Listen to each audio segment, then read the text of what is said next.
Back down si kulit. Oh. Yan, tas ayaw pa niya sumakay.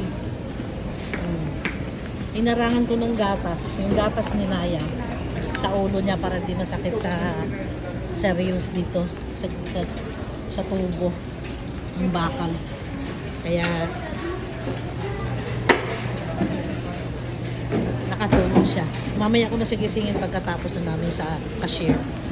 So, tawag nito. Kukuha na ako ng mantika. Sabon pala. Kalimutan ko.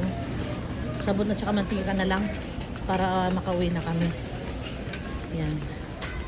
Ay, naku, pupunta pa kami sa dulo. Nandun pa yung sabon. Nakalimutan ko kanina.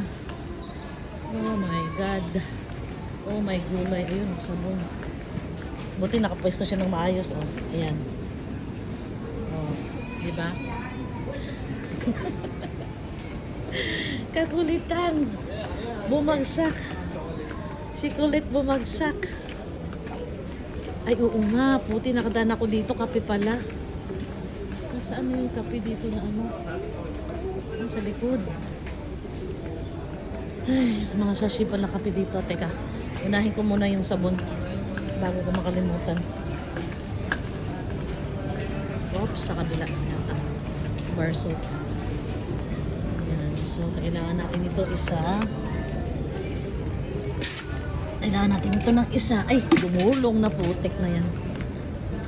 Ay, dapat pag ganito pala. Ay, sus, tintik. Lumusot din. Ah, dito. Yan.